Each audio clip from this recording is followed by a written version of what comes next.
Marshall Goldsmith, welcome to the Mindset Advantage podcast. This has been a long time coming. My heart's beating through my chest. I am so honored and excited to pick your brain today. You're somebody I've looked up to for a long time, and it's just so surreal that we're able to have this conversation today. Welcome to the show. Oh, thank you so much for inviting me. I enjoyed having a chance to talk with you. So you seem like a wonderful guy and headed for an even better future. And that means so much coming from you. Awesome. Well, I want to get into a lot of things today. I consider you the wisest person that I've ever come into contact with. So I'm just here to listen, learn, and gain a little bit of wisdom. I think a great place to start is starting about your brand new book, which is incredible. I've been through it once and I'm through it another half time here. It's called The Earned Life: Lose, Regret, Choose Fulfillment. I would love to set the table first for the listeners that haven't yet read the book. Marshall, what is an earned life? And also, why is it the polar opposite of regret? Well, to start with, I'm going to read the definition. We're living an earned life when the choices, risks, and effort we make in each moment align with an overarching purpose in our lives, regardless of the original outcome. Now, the interesting part of that phrase is regardless of the original outcome, because we tend to be fixated on outcomes and we get our egos attached to outcomes. And I spend a lot of time talking in the book about why that's a mistake. Why, and it's very counterintuitive. The book is very not Western. If you've read the books, it's very not Western in its orientation. And also the polar opposite of regret. Well, fulfillment is the polar opposite of regret. And every day we wake up and start life over. So a big part of the book is it's a new me. Every time I take a breath, it's a new me. And so I'm a philosophical Buddhist. So a lot of the book is based on Buddhist philosophy. Every time I take a breath, it's a new me. And we have a myth in the West that everything will be okay when I get the money, status, BMW, condominium, it's all going to be great then. Well, unfortunately, there's only one book that always has the same ending, and they lived happily ever after. That is called a fairy tale. That's not the real world. In the real world, we're starting over, and then we start over, and then we start over, and we start over, and life is constant change. How can my listeners live an earned life? What are the first steps? Where do we kind of start this conversation? Well, very good question. I would say look at three key variables. What leads to a great life anyway? Well, what are the factors that lead to any kind of great life? Number one is take care of yourself. Now, you're very big on your health. I think it's very important. Your health is very, very important. If you don't have your health, the rest of this stuff doesn't matter too much. Number two is all you need is a middle class or kind of a middle class up income. After that, there's almost no correlation between money and happiness. You think there is. Statistically, there really isn't. Rich people are neither happier nor less happy. It's kind of not a variable. So you need enough kind of middle class income. You need to take care of your health and have great relationships with people you love. Well, the book is not really about any of those three. The book is about the other three factors. One is you need a higher level of aspiration in life. You need an answer to that great question, why am I doing this?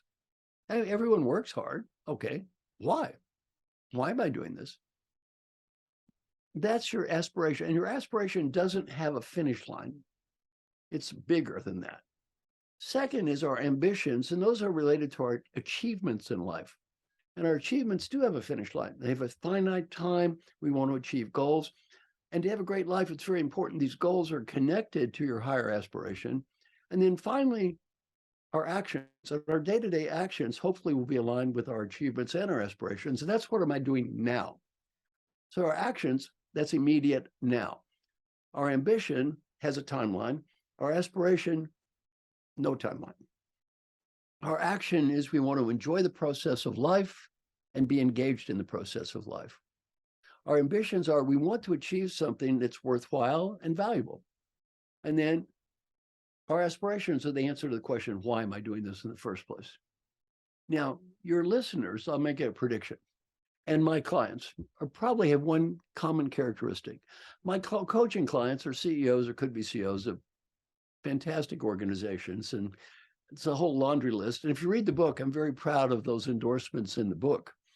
Those are very important people. Very important people who said very kind things, by the way. So I'm very, very proud of those. Well, the people I coach, and my guess is also the people listening to us right now, let me make a prediction. The biggest problem is probably not being overfixated on the idea of aspiration. Some people are lost in the clouds, kind of very good philosophical stuff, got big ideas, but they don't achieve much and they may or may not even enjoy the process of life.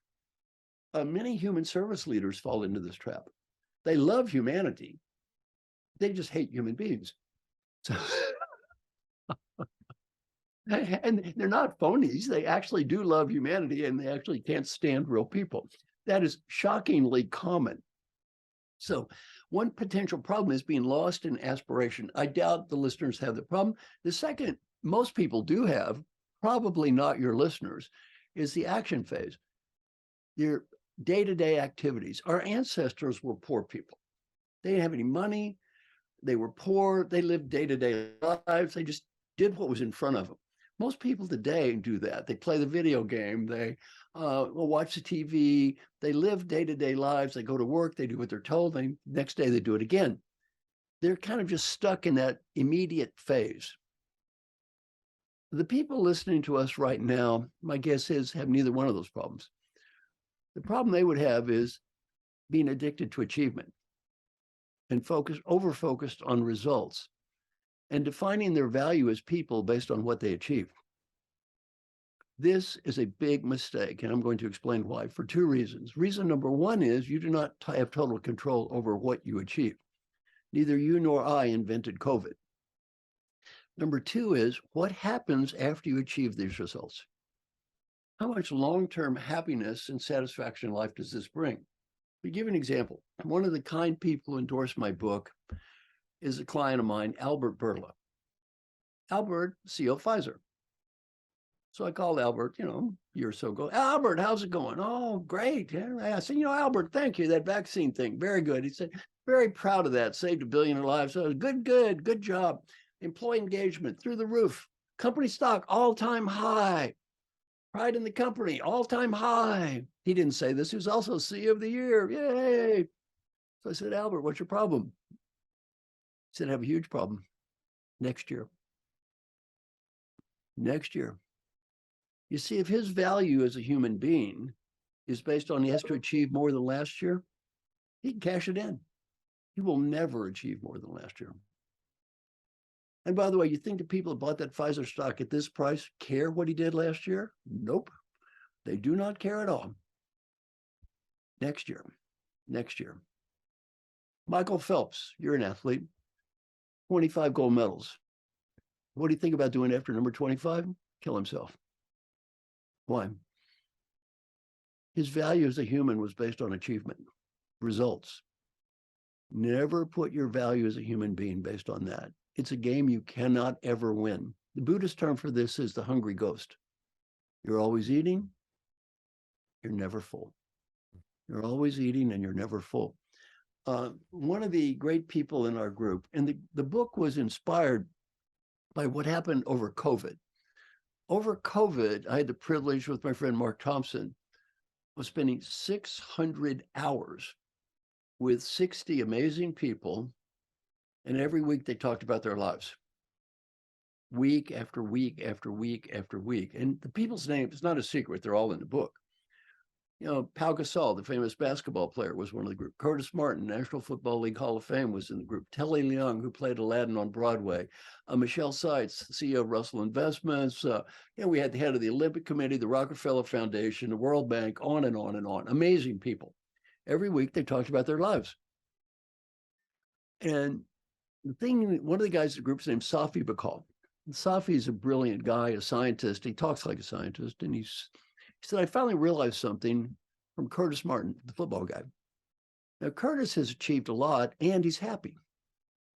And he said, some of the people in our group have achieved a lot and they're not happy. He said, I finally realized happiness and achievement are independent variables.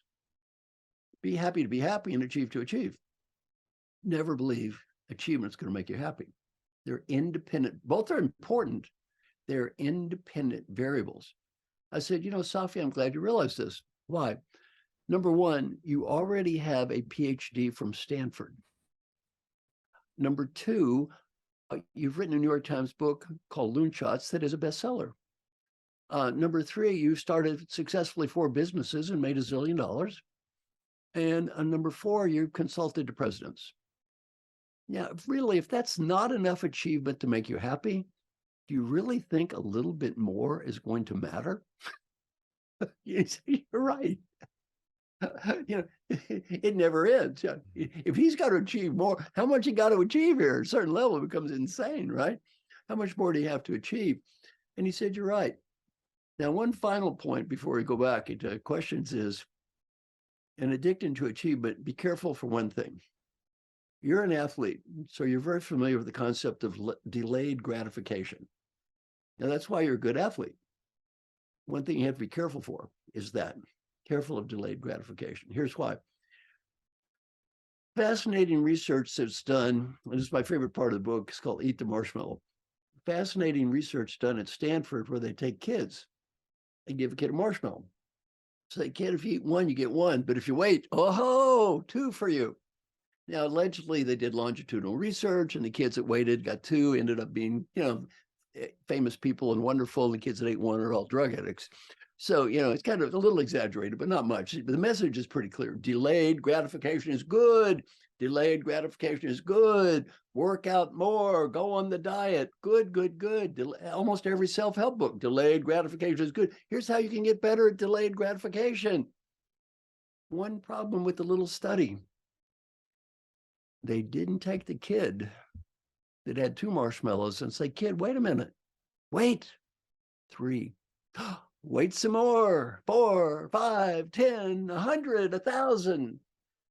And where does the story end? An old man waiting to die, sitting in a room surrounded by thousands of uneaten marshmallows. Sometimes you need to eat the marshmallow. And the point is, if all you do in life is delayed gratification, you know what you get a whole lot of? Delay. You know what you don't get much of? Gratification. And so cool. I have 7 tactical skills, Marshall, for an elevated mindset. And pillar or skill number 4 is process over outcome, or process over prize. So to hear you say it in a leadership role is so cool. And I'd love to keep diving further. Something that's unique about me is when I get a new book, I like to go back to the end of the book and read the last sentence just for fun. I've always done it since I was a kid. And I think the last sentence actually is really fitting for what we're talking about right now. The last sentence of your book says this: in the end, an earned life doesn't include a trophy ceremony or a permit to an extended victory lap. The Right. reward of living an earned life is being engaged in the process of constantly earning such a life. Powerful statement. Talk to me about process over outcome a little bit more. Well, and you're an athlete. So let's talk about that. One of the great coaches of college, who's the greatest coach in the history of college basketball? Not a great argument. John Wooden John of Wooden. UCLA.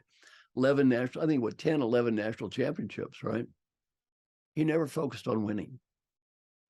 He never focused on winning. You know what he said? If you do your best and win, be proud. If you do your best and lose, you have nothing to be proud of. Oh, excuse me. If you do your best and lose, still be proud. On the other hand, if you don't do your best and win, you have nothing to be proud of. He said, the Pope, do your best. Well, at a very deep point, Lou Saban, coach of Alabama, wins the national championship. What does he say? Well, this is annoying. I have to go to interviews and stuff. What does he focus on? The process. The process. So back to what you're doing, I really love that, because everyone wants to be in shape, the outcome. Well, unfortunately, there's a minor thing called you have to work out all the time, the process. And you can get to the outcome, you got to have the process. You got to have the process. And in life, we kind of all existentially have exactly the same final result here. We're all going to be that old man, right? Well, if you just focus on the outcome, you're never going to get there. It just goes on and on. Absolutely. Also, you're an athlete. Curtis Martin is in our group, and he does a lot of work with ex-athletes, and a lot of them are complete and total disasters. Ex-NFL players, 70% bankrupt, NBA depressed. And how they lose a lot of their money? I never knew this. They give it away. They give it away. You know why? They're trying to buy love. Mm,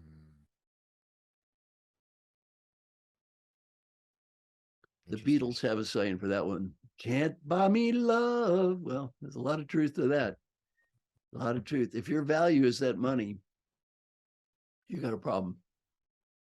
Great point. I think another piece of the process over outcome is probably my favorite thing that you've taught me, and I've kind of changed it a little bit to the success checklist. And you have somebody that calls you every single day, and I've used this with my kids in a little bit of a different facet. So where there's an app called Habit Share. Have you heard of Habit Share? It's a pretty simple app. Yeah. I can add friends or add athletes on Habit Share, and they create their anywhere from 1 to 25 things they want to do in a day. When they do it, it clicks green. I'm notified, and it keeps them on track on what we're talking about, the process.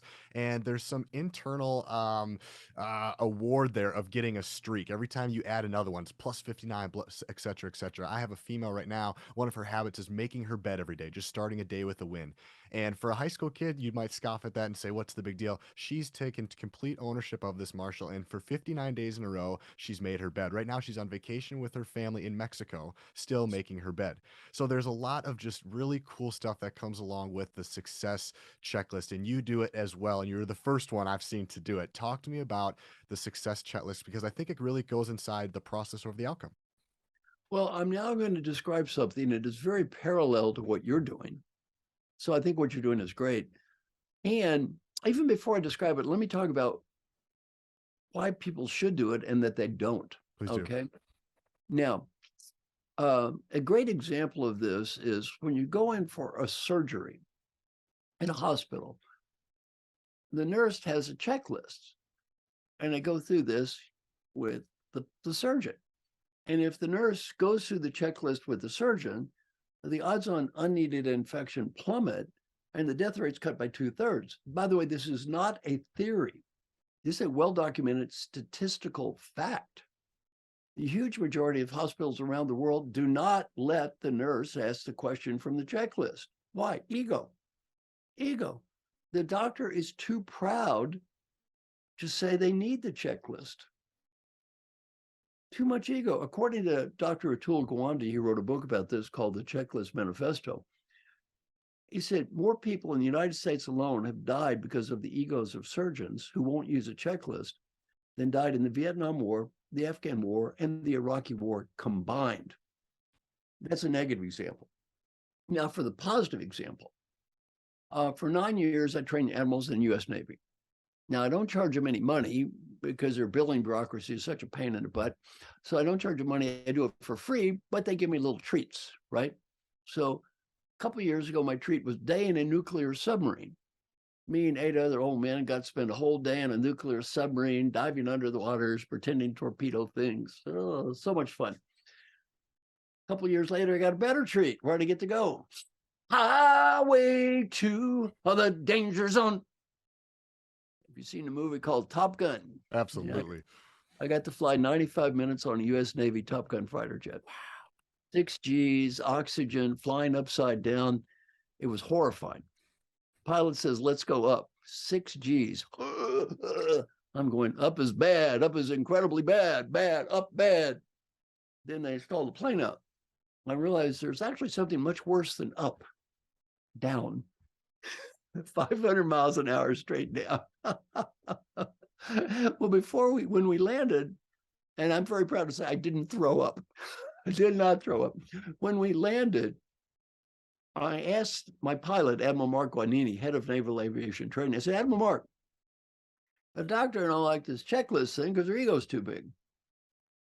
I said, on the other hand, nobody's got a bigger ego than U.S. Navy Top Gun fighter jet pilot who becomes an admiral. No offense, but you got the biggest ego in the world. How come you don't care the kid asks you the questions from a checklist? What's the difference? He said, Marshall, there is a huge difference. If the operation crashes, you die. Plane crashes, I die. Well, I'm a big believer in what you're doing. And don't be so egotistical. You think you're better than this because you aren't. I've been doing this every day for 25 years. Now, before I begin with the process, let me tell you, this is hard to do. It's not easy to do. I've had someone call me every day for almost 25 years to make sure I do this. Somebody says, why do you have to have someone call you? Don't you know the theory about how to change your behavior? I wrote the theory. That's why I have someone call me.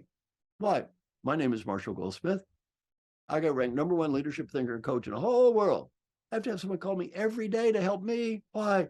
I am too cowardly and too undisciplined to do any of this stuff by myself. I need help. And you know what? It's okay. We all need help. Who are we kidding here? We all need help. How many of the top 10 tennis players have a coach? 10?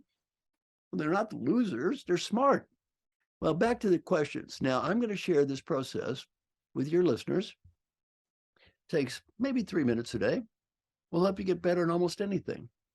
Some are skeptical. 3 minutes a day, help me get better in anything. Too good to be true. Impossible. Half the people quit in 2 weeks. And they don't quit because it does not work. They quit because it does work. This is hard to do. Anyone says it's easy to do, they've never done it before. It's hard to do. My clients aren't idiots. They'll all tell you it's hard to do. Well, get out a checklist. On one column, write down a series of questions that represent what's most important in your life: friends, family, colleagues, coworkers, health, business, whatever you want, right? Each question has to be answered with a yes, a no, or a number. Yes is recorded as a 1, no is a 0 or a number. Every day, fill out the little questionnaire. At the end of the week, you get a report card. So I'm going to warn your listeners in advance. The report card at the end of the week might not be quite as beautiful as the corporate values plaque you see stuck up on a wall. So I've been doing this 25 years. You know what you very quickly learn? Life is incredibly easy to talk. And life is incredibly difficult to do. Well, you do this every day. You're not looking at those talk values, those beautiful talk values. Start looking at those live values. Not so pretty. Not so pretty. It's not easy to do. Now I'm going to share some of my questions. If anyone would like all of my questions, send me an email. Just write email, send daily questions, and I'll send you an article about the process, marshall@marshallgoldsmith.com. Send me an email, send you a response on it. One of my questions every day is, how many times yesterday did you try to prove you were right when it was not worth it? I don't see too many zeros on my scorecard. I heard that old professor not to be right all the time. How many angry or destructive comments did you make about people yesterday? You don't see enough zeros on that either. We don't want other people stabbing us in the back. Why are we stabbing other people in the back? How many steps did you take? I'm pretty good at that one. How many push-ups? How many sit-ups? How much do you weigh? I'm pretty good at that one. Every day, measure how many minutes did you write? All those books didn't write themselves. It takes time. Now, my friend Jim Moore would tell you this saved his life. One of his daily questions is, currently updated on your physical exam. First 90 days he did this, he had no every day. After 90 days, he said, this is ridiculous. I got to get the exam or quit asking the question. It's embarrassing. I'm failing the test every day, and I wrote the question. He got the exam. Doctor said, you have cancer. Now, it was many years ago. He's going to be fine. I just talked to him yesterday. You know what the doctor said? He knew he should have done this. He was 65 years old. The doctor said, if you'd waited 7 more months, you would have been dead. Well, you hold a mirror in your face every day, as you've learned. It's hard to hide. We quit deluding ourselves. A lot of people say they walk 10,000 steps a day. Right. I'm sure they don't. Measure it every day. Write it down every day. Yeah, maybe not. Maybe not quite so much as you think. It is very hard to do this stuff, as you know as well as I do, because you've been doing the same thing with people in a different format, but the same idea. Seems to be just a gap between most people know what they have to do or they should do, Marshall, but there's just a gap between knowing and doing. And I think that's what the success checklist could bring to some people. I would love to hear just a couple. I have your 6 questions written down here. We don't have to go through each one perhaps, but could we go through some of the other ones about did I do my best to, and why it's important to say, did Oh, I yeah. do my best? Look, we got plenty of time. Fire away. So the first one is, well, first, I think it's important to understand why you put the questions of did I do my best? Why did you put it that way first? Well, I learned this from my daughter, Kelly. Yeah, I'm very proud of my daughter Kelly. She's a graduate of Duke University. She was on the American TV show Survivor Africa. So if you saw the third season of Survivor, she was a little survivor. After being on Survivor, she worked in LA for 2 years for Mark Burnett. She did casting for Survivor, The Amazing Race, went back to college, got 2 master's degrees and a PhD from Yale. And now she's a endowed chair, full professor, and chairman of the marketing department at Vanderbilt. So very proud father. So Kelly and I are often talking about stuff, and she knows more about research and questions than I do. And she said, you know, Dad, all these questions that they ask on employee engagement surveys are what I call passive questions. Do you have clear goals? Do you have meaningful work? Do you have a friend at work? There's nothing wrong with that. But if you ask a person a passive question and they say no, they blame the environment. So if I ask you, were you happy yesterday? No. Well, why not? It was hot. It was cold. Somebody said something. Them. If you ask a different question that begins with, did I do my best to, you have to take responsibility. So if I said, did you do your best to be happy, no matter what the circumstances, you can't blame someone else. That's about you. So we came up with 6 questions. And if your listeners do nothing based on this interaction, but ask themselves these questions every day, they're going to have better lives. Question number 1, every day, did I do my best to set clear goals? So every day, just have the discipline to sit there and set a goal for the day. Number 2, did I do my best to make progress toward achieving my goals every day? And often we set the goals and just get lost in emails, voicemails, phone calls, day's gone. Number 3, did I do my best to find meaning? So rather than waiting for the rest of the world to give us a meaningful life, am I trying to create a meaningful life for myself? Number 4, did I do my best to be happy? Rather than saying, did everyone make me happy? Did I do my best to make myself happy? Now, in my book Triggers, I talk about 3 people I've coached, all medical doctors. Dr. Jim Kim, simultaneous MD and PhD with honors from Harvard in anthropology in 5 years. Normal human, PhD in anthropology from Harvard is 8 years. He got one in 5 years, he got a medical degree at the same time. He went on to be head of Partners in Health, president of Dartmouth College, and then president of the World Bank. Dr. Raj Shah, head of the United States Agency for International Development at age 37, reported to Hillary Clinton, and now he's head of the Rockefeller Foundation. And Dr. John Noseworthy, place you're familiar with, the Mayo Clinic, CEO of the Mayo Clinic. All 3 of these people ask the same question. On an average day, how would you score on, did I do my best to be happy? All 3 had the same answer. Never dawned on me to try to be happy. Wow. It's too busy achieving things. Wow. They're all medical doctors. I said, did it dawn on you you're going to die? Did they cover that in medical school, that death thing? He said, oh, yeah, they brought that up, death. Yeah. So do you think it's a silly question? I said, no. It's a very important question I just forgot to ask. Average person, 1 to 10 scale, did I do my best to be happy? Average day, 5.5 out of 10. You know what I teach people? Raise the score. Raise that score. We forget to be happy. We forget to try to be happy. Next one, did I do my best to build positive relationships? Friends saying, did I have a friend at work? Was I the friend? And then finally, did I do my best to be fully engaged, present in life? Rather than saying, did the company engage me? Did I do my best to engage myself? Well, our research on this is pretty compelling. I talk about it in the book from thousands of people. If you just do this every day, 34% of the people say get better at everything. And in our research, we had 34 get better at everything, 67 got better at 4 out of 6, 91 got better at 1, and almost nobody gets worse. Why? Every day they get you to focus on, or me to focus on, the one thing that we have total control over. What's that? Did I do my best? I love it. I love the idea of having ownership in that, the passive versus active, because sometimes you got to go out and create it for yourself rather than if you were to ask, did you find happiness? Well, no, this person, they made me not happy. It's not, it's taking ownership away from your own life. And I see this also, Marshall, as almost a little bit of like a GPS system. We know where we want to go at the end of Right. life. Most of us kind of know the person we want to become. But how do we get there? What's the directions? What's the roadmap? And I think the success checklist and these 6 questions are the roadmap to get you there. Well, if you look at that other checklist, what are variables associated with success? One is motivation. But as you know, motivation doesn't mean I want to be in shape. Am I motivated to do what's required to be in shape? Different. And the second thing is ability. Everybody does not have inherent ability to do everything, and it either needs to be trained or sometimes you just don't have the potential. Very few 5-foot tall people are going to be pro basketball players, right? Then the next thing is you got motivation, ability, understanding. Do you know what to do and how to do it? Then are you confident? Do you believe in yourself? So if you've got motivation, ability, understanding, and confidence, those are all personal variables. Then the external variables are, number one is support. For example, I need support to do stuff. I need somebody to call me every day.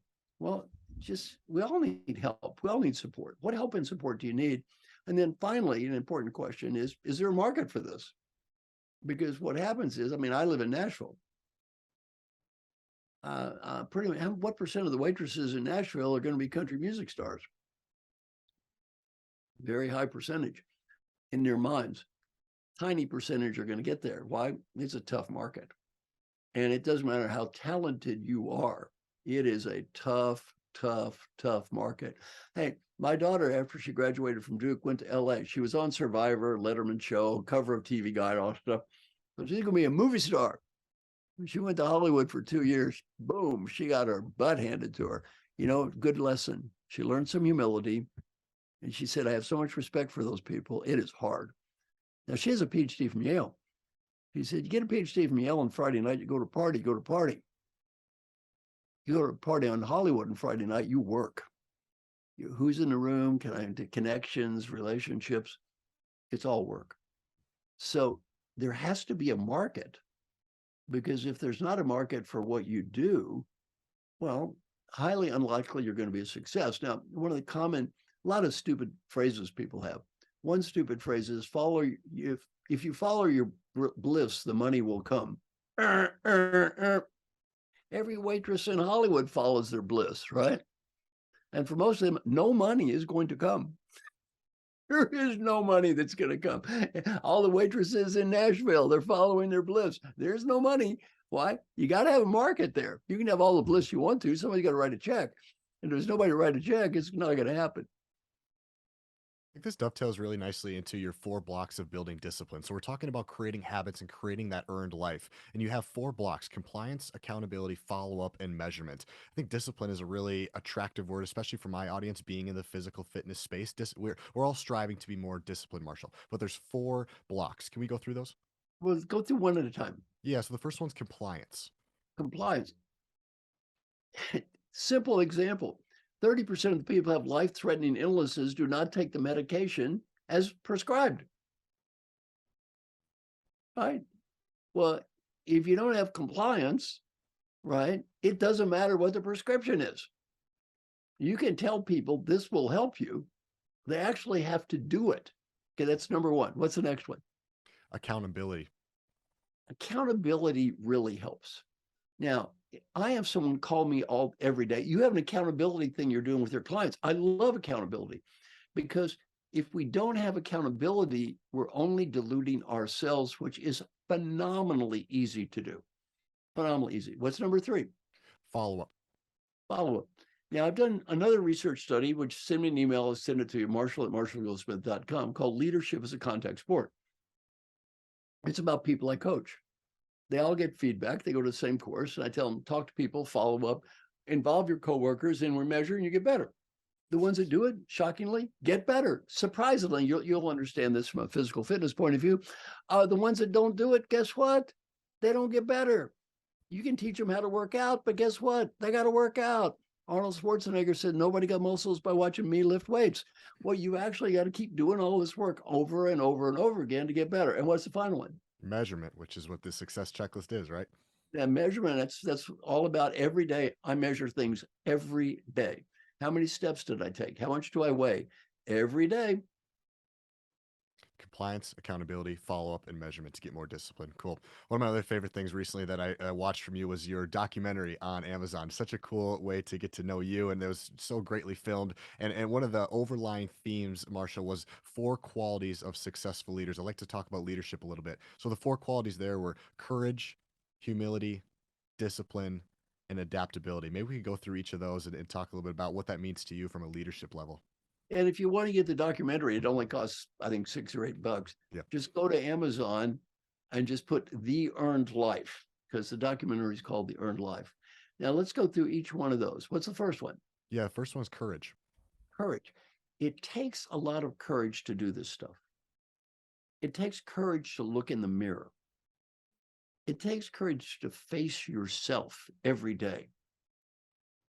And it's hard. It's hard to do. If it were easy, all those famous names on the book would not have hired me. As you know, it's hard. Okay, what's the next one?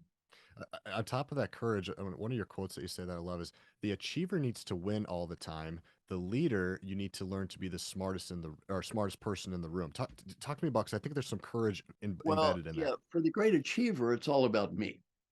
They have to be smart. They have to prove they're right, whatever. For the great leader, it's about them. And it's very difficult to make this transition from being a great achiever to a great leader.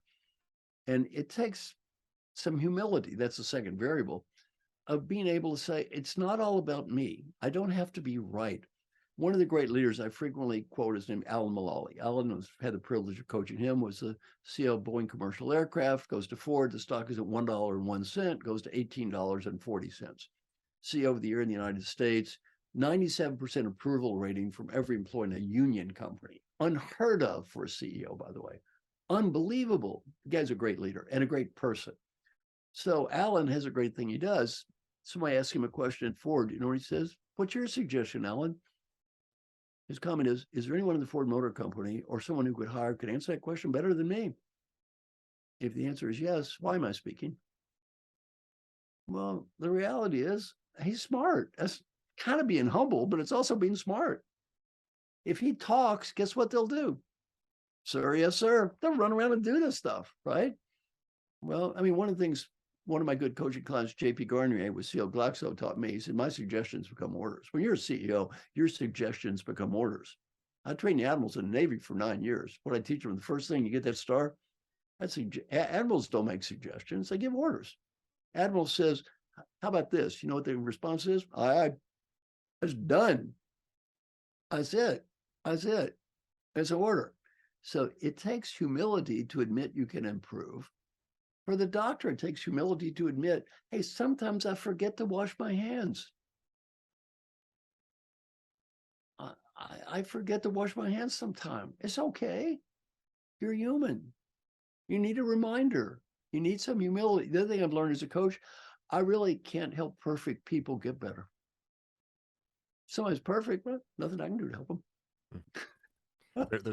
There's a common theme in your book too about some of the leaders that you've worked with, is that they're very open to feedback. My dad likes to say all the time, it's, as a leader, you need to be open to feedback without pushback. Tell me about a little bit about the leaders before we go into 3 and 4. How important is it to get feedback, and what's your advice to leaders that struggle with asking for feedback?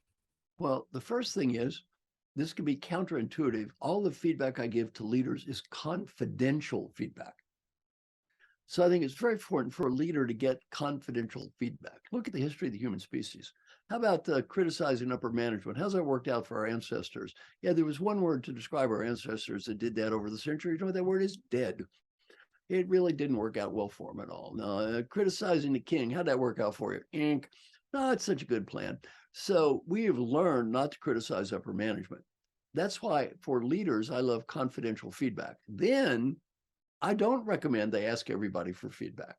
Feed forward. In feed forward, you don't ask for feedback about the past, which is very threatening and makes people uncomfortable. You ask for ideas for the future. And you'll always get good ideas. People enjoy the process. You're going to learn 80% as much anyway.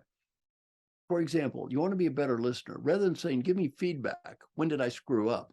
Which is awkward, embarrassing. You start talking, then I point out you were wrong, blah, blah, blah. Usually goes no place. I say, I want to be a great listener. Give me 2 or 3 ideas that really in the future, if I did these things, it helped me be a better listener. What would they be? You will always come up with ideas.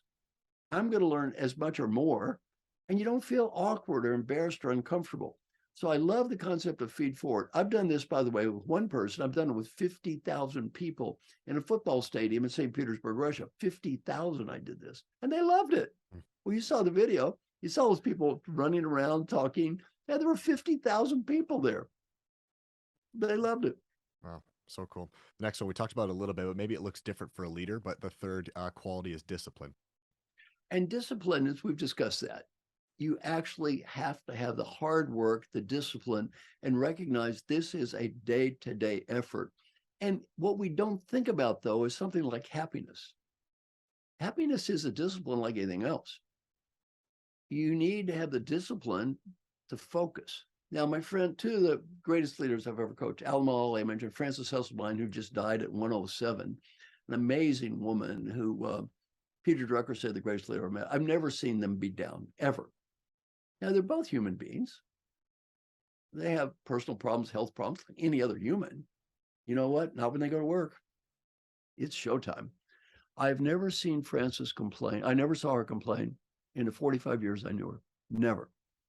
She didn't complain. She never whined. She was incredibly tough and disciplined. She broke her hip. You know what the doctor said?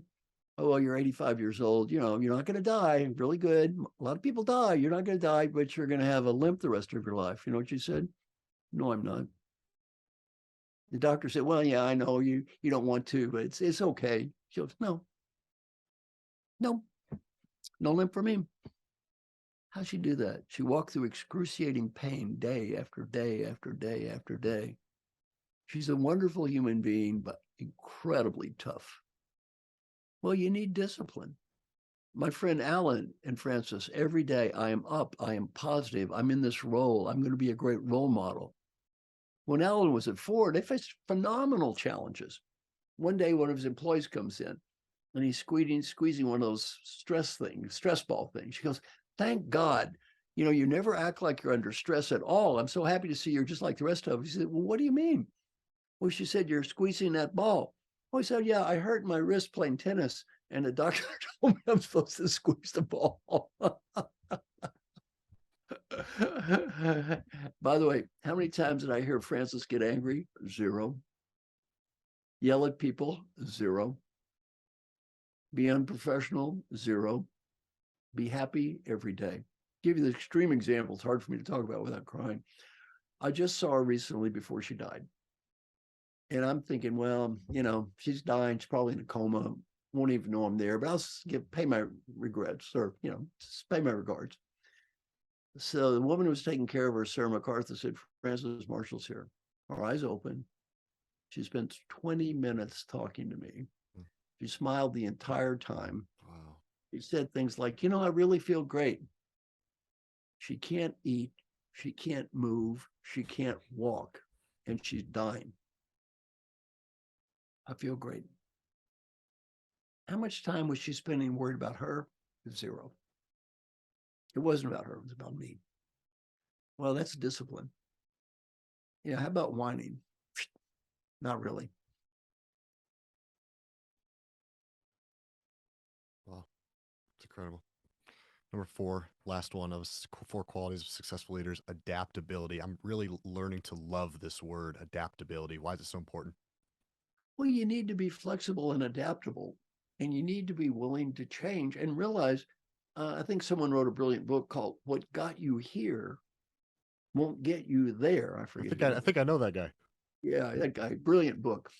Yeah, it sold 1.5 million copies. A very nice book, right? What got you here won't get you there. Just ranked in this Chief Executive Magazine survey of CEOs in America, top 10 book ever written. So I love that book. What got you here won't get you there. Well, you need to be adaptable. And you can't just sit there and say, I did this, I got to here, therefore I'm going to keep doing this and get to there. No, what's required to get there is different than what got you here. Very cool. Love that book too, by the way.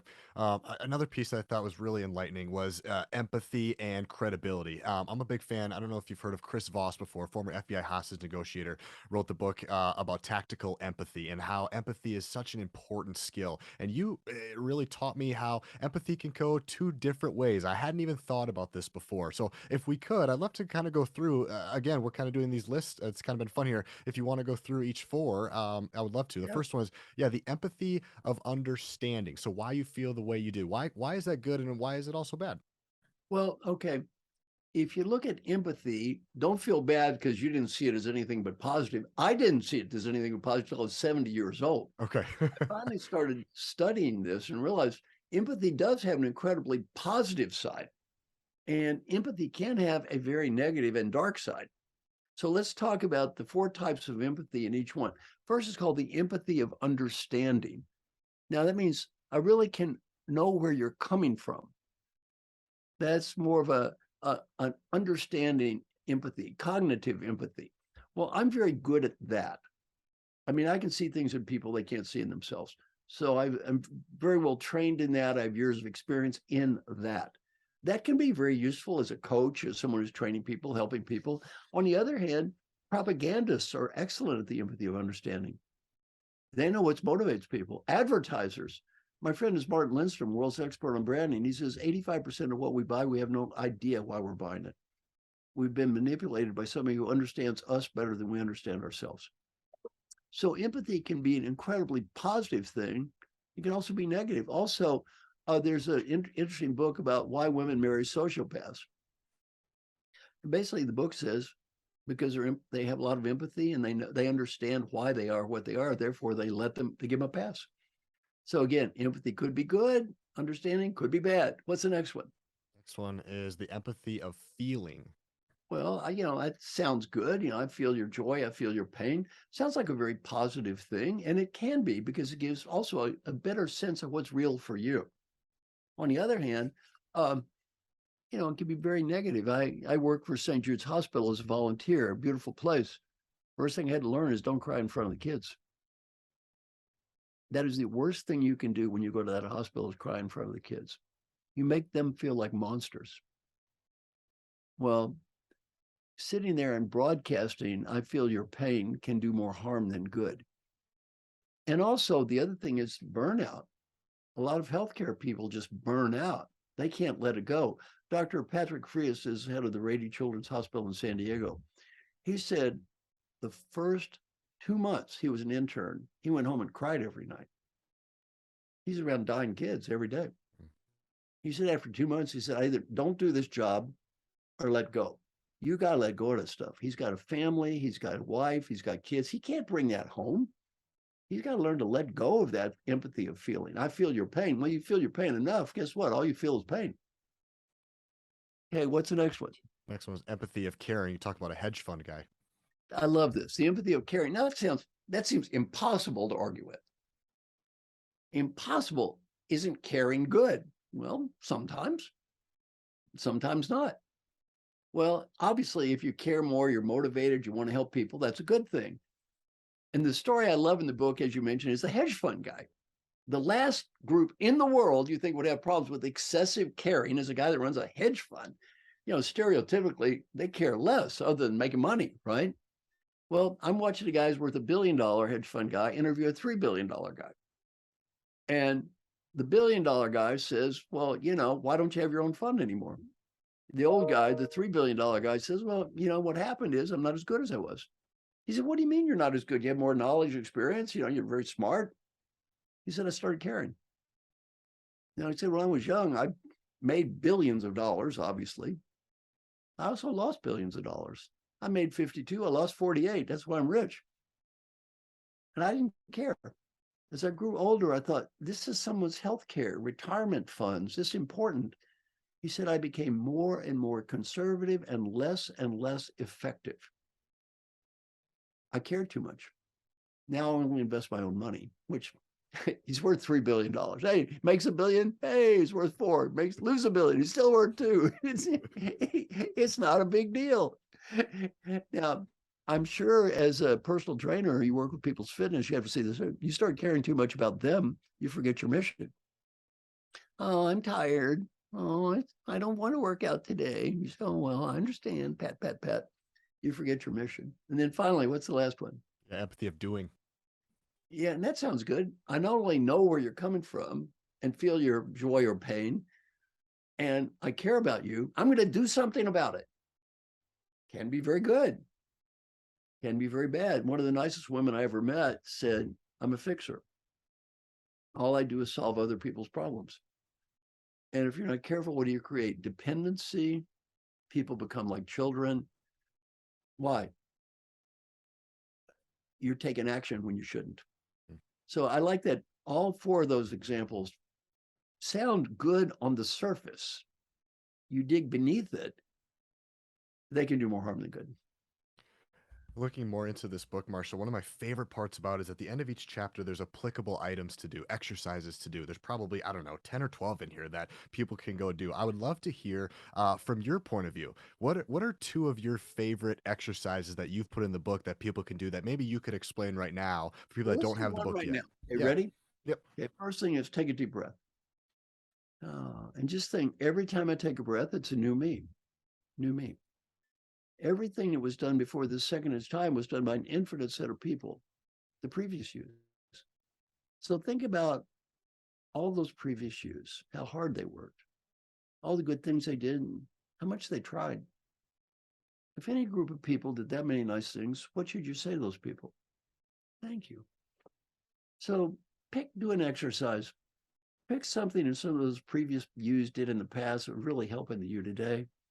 Just write a thank you letter and say thank you to the me of the past. Now, the other one is write a letter to the future. I want you to think about the you 10 years from today. What are you doing today? Because you may be making a sacrifice today to help that person. But what do you want them to do with it? And I'll give you a negative and positive example. The negative example is one of the guys I coach. I spend a lot of time talking with ex-CEOs. What are you going to do now? Well, this guy was a CEO of a Fortune 20 size company. And he said, the last 40 years, I worked about 80 hours a week.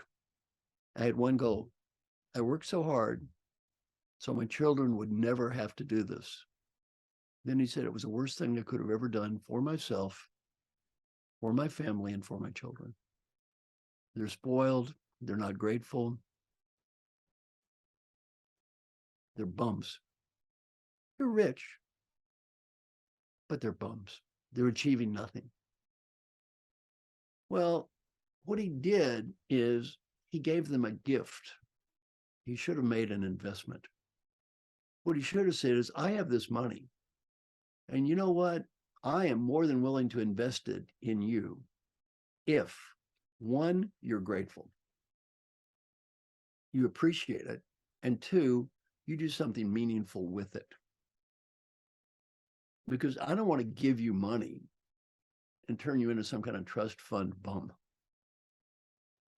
He made a gift. Back to the exercises, write a letter to the future you and say, look, I'm making some sacrifices today to help you. Here's what I really want you to do as a result of the investment I'm making in you. I really like the other one that's called the hero exercise, and you have them write down who their heroes are, who they admire, and then 4 to 5 qualities that Yeah. they exemplify. Then cross out their name, put your name, start living by the things that you admire most. Pretty powerful yet simple exercise. Well, I love that exercise. That exercise changed my life. Literally 1/3 of my life today is a result of that exercise. Wow. I mean, not a small change. We're talking big change. I did the heroes exercise, and it was invented by Ashe Bursell, wonderful woman. She's one of our 100 coaches. And she asked me, who are my heroes? And then why? And I said, well, they're kind and generous people who are nice teachers. She said, well, you should be like them and be generous like them. And I decided to give everything away. I made a little video, put it on LinkedIn, and I thought 100 people would apply, and I'm going to adopt 15, teach them all, and know for free. And then they get old, they do the same thing. But I was wrong. 18,000 people applied, and now 400 people are in this group. And this group is a large part of my life now. And the rules are there's no money, no guilt, no expectations. You just give things to others for free. And then the only request is that they give something back to somebody else. Not that they help you or pay you, but they do something nice for another person. So that heroes exercise, who are your heroes? My heroes were great leaders, great thinkers, who were generous and kind. I try to be like them. Now, one thing I am proud of, I became them. Peter Drucker, Francis Hesselbein, all these thought leader people, I'm one of them. It's not an accident. I wanted to be one of them. I love them. I admired them. So I just want to be like them. And this whole project is not dedicated to me. It's dedicated to them. They help me. I'm pay it forward. I'm talking to you. There's one more exercise that I think is really cool. And it's about being able to thank the people that have helped you get to where you are and realizing how many people actually help you get to the point where you're at today. If you remember that one, can you walk through that exercise? Yeah, I think it's a great idea. I do too. Yeah, how do you get here? Well, none of us got here by accident. I certainly did. I met Dr. Paul Hersey. And Dr. Paul Hersey, I was smart enough to realize this guy's an incredible teacher. He was the highest paid leadership development consultant in the world at the time. I was a kid, just getting my PhD and just graduated, and I followed him around, and he let me come to one of his courses for free. And I said, "Wow, I was so generous." And I said, "I'll come anytime." Now I said, "I will carry the bags, serve the coffee, anything. All I want to do is sit in the back of the room." Not a problem. So I kept going to his courses to learn to do what he did. One day he got double booked. And he said, "Can you do what I do?" I said, "I don't know." He said, "I need help. Can you do it?" I said, "I don't know." He said, "I'll pay you $1,000 for a day." I was making 18,000. I was making $15,000 for a year. You know what I said? "Sign me up, coach." Look, at the time I was 28 years old. That's 46 years ago. My whole business experience is pumping gas in Valley Station, Kentucky. $1,000 for a day. I was poor. I was, oh, whoa.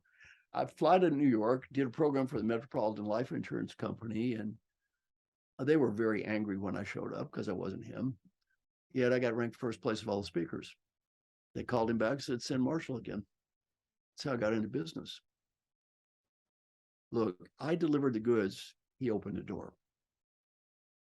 If he hadn't opened the door, I'd never had the chance.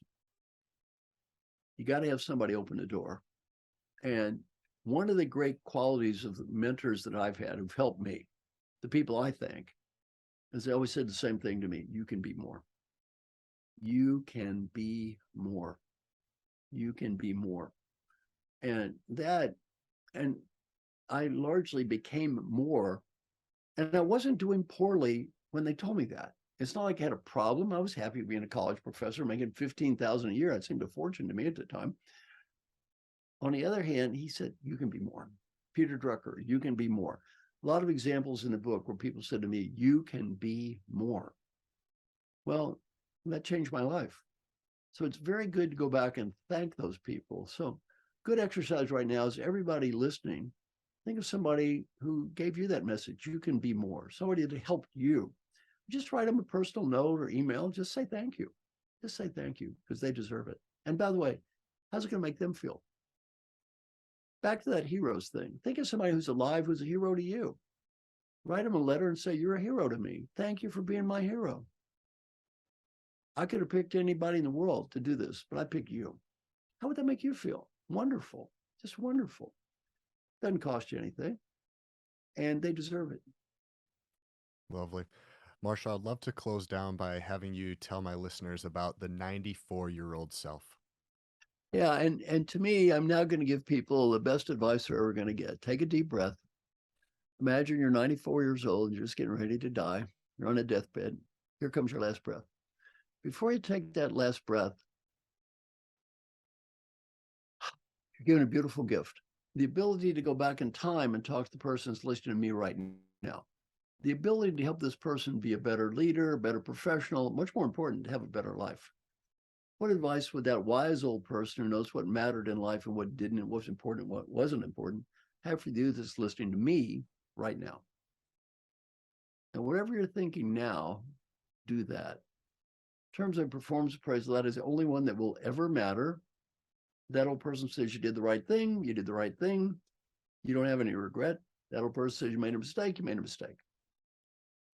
Well, some friends of mine interviewed old folks who were dying, got to ask this question: what advice would you have? 3 themes come up on the personal side. Theme number 1, be happy now. Not next week, not next month, not next year. The great Western myth: I'll be happy when I get the money, status, BMW, condominium. Be happy now. Now, some of the listeners might be thinking, "Oh, easy for you to say, old man. Oh, easy for you to say. Oh, you're rich." Yeah, I am. You're rich and you've sold 3 million books. Yeah, and you get to work with fancy people. That's me. Right. Easy for you to be happy. What about me? Well, let's imagine you're 40 years old. You have something I don't have, 34 years. You want the 3 million books? Send me the 34 years. You can have them. It's okay. Well, never look at somebody else and say, I wish I were them. You know, yeah. Don't get so busy chasing what you don't have. You can't see what you do have. Most of your listeners, I can tell you, they're high achieving people. They want to get better. They probably have friends, family. They're probably in decent health, youth. Don't get looking at what you don't have and you can't see all that stuff. Learning point number 2 is friends and family. Never get so busy climbing the ladder of success you forget the people who love you. That is invariably a huge mistake that too many people make. And number 3, if you have a dream, go for it, because you don't go for it when you're 30, you may not when you're 80. And let's say you fail. It's okay. Do something else. Business advice isn't that much different. Number 1, life is short. Have fun. If you don't enjoy what you're doing, find something else to do. In the short term, make the best of where you are. Do your best to be happy, to make peace, to enjoy the process of life. And if the place you're working at makes you miserable, do your best to get the hell out of there. Get out. Life's too short. Number 2, and that's people. Do whatever you can do to help people. The main reason to help people is nothing with money or status or getting ahead. The main reason to help people is much deeper. The 95-year-old you will be proud of you because you did, and disappointed if you do not. And if you don't believe this is true, interview any CEO who has retired. I've interviewed very many and asked them a question. Please tell me, what are you proud of? None told me how big their office was. All they ever talked about is the people they helped. Final advice, go for it. World's changing, your life's changing. Do what you think is right. May not win, at least you tried. Old people, we seldom regret the risk we take and fail. We always regret the risk we failed to take. And finally, thank you for inviting me. My honor. What's my mission in life? As I've grown older, my mission has gotten simpler and simpler and simpler. Just try to help people have a little better life. So let's say a few people listening to us during this last hour maybe have a little better life based on something I've said. An incredibly good use of my hour. So thank you for inviting me. Awesome. Marshall, this was great. For listeners out there that want to get your book, specifically the new one, where can I point them? Where can they learn more from you? Amazon.com. Yeah, it's just go online, Barnes and Noble, Amazon. It's all there. It's easy to find.